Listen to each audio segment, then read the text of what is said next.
Breaking news from a very busy Capitol Hill. Let's get to Emily Wilkins. Hey, Emily.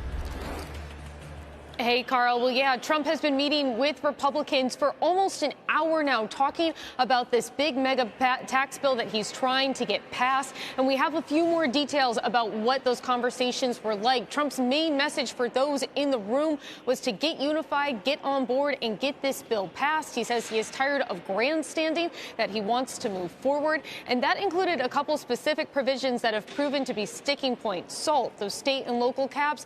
He basically told New York and California lawmakers that are pushing to raise them even higher to let it go, to drop it. Seems like he wants them to take that $30,000 cap that's currently in the proposal.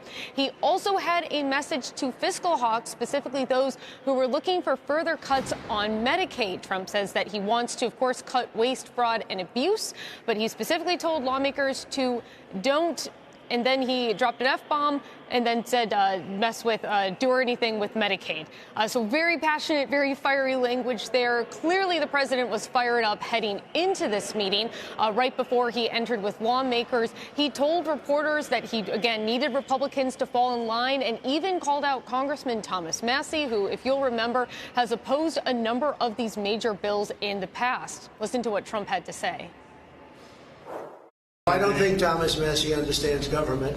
I think he's a grandstander, frankly. He'll probably vote. We don't even talk to him much. I think he should be voted out of office. And I just don't think he understands government. If you ask him a couple of questions, he never gives you an answer. He just says, I'm a no. Of course, now the big question is that did Trump's effort today on the Hill make an impact? Has he gotten some who are still a no on the bill to convert to a yes? We're expecting to hear more from lawmakers as they leave the meeting, but a few who left out early told us that Trump probably did change a couple minds in there. If the president comes in and is giving a directive that he does or does not support a certain policy, it's very difficult to argue against the president on that. Speaker Mike Johnson is hoping that he can pass the bill this week. His target date was Thursday, but the real deadline is before the Memorial Day recess. Lawmakers want to get this done in the House so the Senate can do its work as well. Guys? So obviously investors are watching very closely, and there's been more jitters around what the fiscal situation looks like. What at this point are we looking at in terms of potential deficit drags?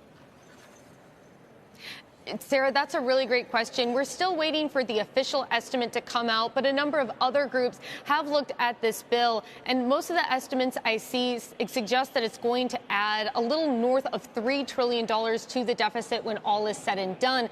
And how Republicans will quickly counteract that is say, well, look, if we pass this tax package, that will lead to additional growth in GDP, in revenue. They also point to things like tariffs and DOGE. Of course, DOGE did not ultimately cut all that much at this point, and we'll see exactly what the outcomes are on tariffs. I think for a lot of these lawmakers, they really do want to keep the fiscal piece in mind. At the same point, they know that if they don't go ahead and extend this 2017 tax package, which cost trillions of dollars to do, then millions of Americans are going to see an increase in their taxes. And they know that that's not something they can let happen. And that's putting a lot of pressure on them to find a way to cope with the fact they will probably add trillions of dollars to the deficit.